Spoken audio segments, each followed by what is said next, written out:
Salut les étudiants, j'espère que vous allez tous bien. Aujourd'hui je vais présenter l'atelier technologie de Corgrat TP1, extraction d'huile par solvant, Soxley. Il a été réalisé par un groupe d'étudiantes de classe PC22 module 2 sous la supervision de Madame Manel Hamza. Commençons par le but de ce TP. Le but de l'extraction d'huile par Soxley est d'isoler efficacement des lipides et des composés lipophiles à partir d'échantillons solides, en maximisant le rendement d'extraction et en garantissant la pureté de l'extrait. Cette méthode permet l'estimation exacte de la teneur en huile présente dans les graines oléagineuses. Passons au principe.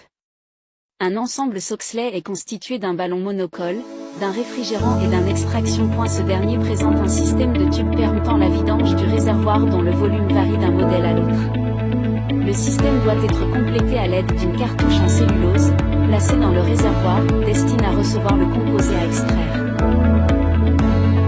Passons au matériel et réactifs utilisés. Pour faire cette manipulation, on a besoin de appareil Soxley, graines oléagineuses, graines de sésame, chauffe-ballon, hexane.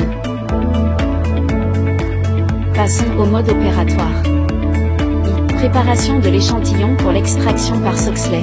1. Sélection. Choisir un matériau solide comme graines oléagineuses, des graines de sésame. 2. Broyage. Réduire l'échantillon en poudre fine pour augmenter la surface de contact. 3. Séchage.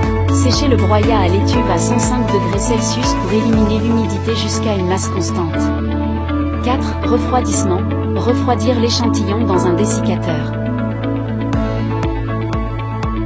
Placer dans la cartouche de cellulose 15 g des graines de sésame broyées et séchées. Peser le ballon vide. Remplir le ballon avec une quantité suffisante de solvant 200 ml d'hexane. Surmonter l'extracteur d'un réfrigérant.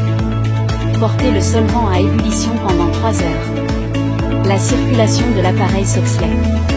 L'hexane passe par la tubulure 1 et condensé par le réfrigérant. Il tombe alors dans le réservoir contenant la cartouche et solubilise la matière grasse à extraire. Le réservoir se remplit dès que le niveau de solvant est à hauteur du coude 2. Le réservoir se vidange automatiquement.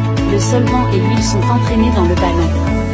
Le solvant est de nouveau porté à l'ébullition pour se condenser ensuite et extraire encore la matière grasse de l'échantillon. Pour réaliser une extraction correcte, on réalise généralement plusieurs cycles tels que décrits précédemment. Après extraction, l'huile et le solvant sont séparés par rotavac.